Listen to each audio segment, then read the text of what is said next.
ఆంధ్రప్రదేశ్ శాసన వ్యవస్థ secretary general Prasanna Kumar Suryadevara తిరుపతిలో మాట్లాడుతూ లోక్సభ స్పీకర్ కొత్త ఆలోచనతో నూతన ఒరవడికి శ్రీకారం చుట్టారని తెలిపారు. మొదటిసారిగా తిరుపతిలో జాతీయ మహిళా సాధికారత సదస్సు జరగనుందని, ఈ సమావేశం మహిళా స్వశక్తీకరణ, మహిళా కమిటీల సంక్షేమంపై దృష్టి సారించనుందని చెప్పారు. ముగింపు సమావేశానికి రాష్ట్ర గవర్నర్ హాజరవుతారని ఆయన వెల్లడించారు. స్థూలమైన అవగాహన కల్పించేందుకు మాత్రమే మీతో సమావేశమవుతున్నాను. మిగతా విశేషాలన్నీ రేపు మీకు మహాసభలోనే తెలుస్తాయి. మీ అందరికీ తెలుసు, పార్లమెంట్లో శాసనసభల్లో కమిటీ వ్యవస్థ అనేది ఒకటి ఉంటుంది. పార్లమెంటు శాసనసభ 365 రోజులు సమావేశం కావడం సాధ్యం కాదు. కాబట్టి వాటి పని భారాన్ని పంచుకోవడం కోసం ప్రతి సభలో, ప్రతి చట్టసభలో కమిటీలు ఉంటాయి. విభిన్నమైన అంశాలపై కూలంకషంగా చర్చించడానికి, ఆయా శాఖల బిల్లుల మీద కూలంకషంగా చర్చించడానికి, సభకి సిఫారసులు చేయడానికి ఈ కమిటీలు ఉంటాయి. అలాంటి అనేక కమిటీల్లో ఒకటి పార్లమెంట్లో మహిళా సశక్తీకరణ committee, committee on empowerment of women. ఇది ఒక జాయింట్ కమిటీ. 20 మంది లోక్సభ సభ్యులు, 10 మంది రాజ్యసభ సభ్యులు ఉంటారు. సాధారణంగా లోక్సభ సభ్యుల్లో ఒకరు ఈ కమిటీకి చైర్పర్సన్గా ఉంటారు. ప్రస్తుతం ఈ కమిటీకి పురంధేశ్వరి గారు చైర్పర్సన్. ఇటువంటి కమిటీలే అనేక రాష్ట్రాల శాసనసభల్లో, శాసన మండళ్లలో ఉంటాయి. మన రాష్ట్రంలో కూడా ఇది ఒక సంయుక్త కమిటీ. 3 శాసనమండలి సభ్యులు, 9 మంది శాసనసభ సభ్యులతో ఉంది ఈ కమిటీ. మన రాష్ట్రంలో సంయుక్త కమిటీకి గౌరు చరితారెడ్డి గారు చైర్పర్సన్. ఇట్లాగే అనేక రాష్ట్రాల్లో శాసనసభల్లో కమిటీలు ఉంటాయి. గతంలో ఏ కమిటీకి ఆ కమిటీ, ఏ రాష్ట్రానికి ఆ రాష్ట్రం తమంతా తాముగా పనిచేసుకుంటూ పోతుండేవి. మిగతా రాష్ట్రాల్లో కమిటీలు ఎట్లా పనిచేస్తున్నాయనేది ఎప్పుడన్నా ఈ కమిటీ వేరే రాష్ట్రంలో పర్యటనకు వెళితే ఏమన్నా తెలిసేది. ఈ కమిటీకి ఆసక్తి ఉండి ఫలానా రాష్ట్రంలో ఫలానా కమిటీ బాగా పనిచేస్తుంది, వాళ్ళ దగ్గర నుంచి తెలుసుకుందాం కొన్ని విషయాలు అని వెళ్తే అవతల వాళ్ళు అవకాశం ఇస్తే, చర్చిస్తే నేర్చుకున్నట్టు, లేదంటే లేదు.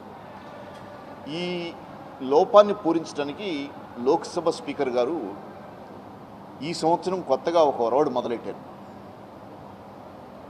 దేశంలో ఉన్న అన్ని కమిటీలని ఒక్కొక్క సబ్జెక్ట్ మీద ఒక్కొక్క రాష్ట్రంలో సమావేశపరిచి వాళ్ళందరూ కలిసి వాళ్ళ సాధక బాధకాలు, వాళ్ళు పనిచేస్తున్న విధానాలు చర్చించి ఒకరి నుంచి ఒకరు నేర్చుకునే అవకాశం కల్పించాలని ఈ ఇనిషియేటివ్ తీసుకున్నారు. ఈ క్రమంలో మొట్టమొదటిది 2 నెలల క్రితం ఎస్టిమేట్స్ కమిటీ మీటింగ్ మహారాష్ట్రలో పెట్టారు, బాంబేలో.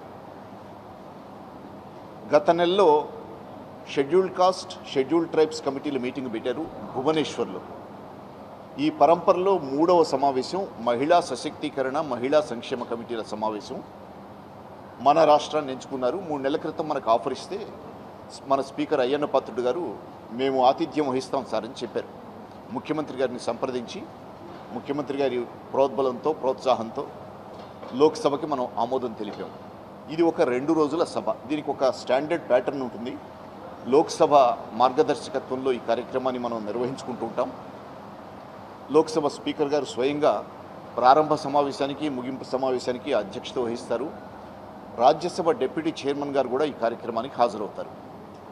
మన రాష్ట్రం విషయానికి వస్తే మొదటి రోజు అంటే 14వ తారీఖు ఉదయం 10:30కి ప్రారంభ సమావేశం ప్రారంభమవుతుంది. ఈ కార్యక్రమానికి లోక్సభ స్పీకర్ గారు ఓం బిర్లా గారు, మన ముఖ్యమంత్రి చంద్రబాబు నాయుడు గారు, రాజ్యసభ డిప్యూటీ చైర్మన్ హరివంశ్ గారు,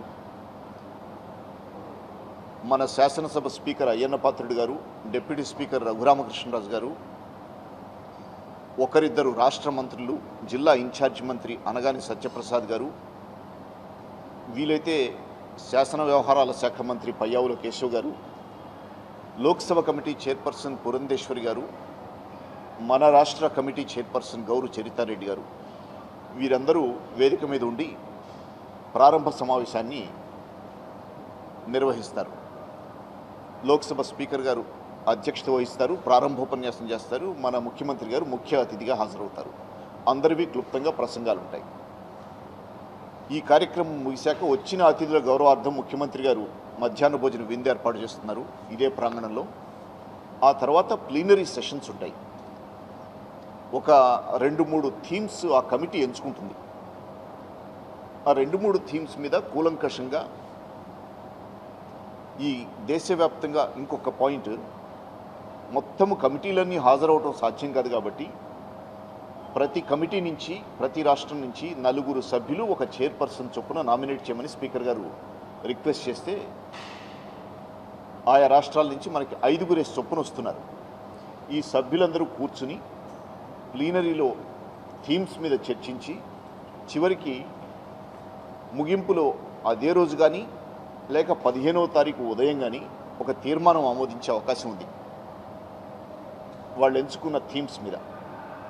ఆ తర్వాత 15వ తారీఖు ఉదయం ముగింపు సమావేశం జరుగుతుంది. దీనికి గవర్నర్ గారు వస్తున్నారు ముఖ్య అతిథిగా.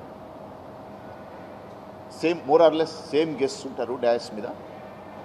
ముగింపు సమావేశం తర్వాత మనము అతిథుల్ని పోస్ట్ కాన్ఫరెన్స్ టూర్ కోసం శ్రీకాళహస్తి తీసుకుపోయే ప్లాన్ ఉంది ఇప్పటివరకు.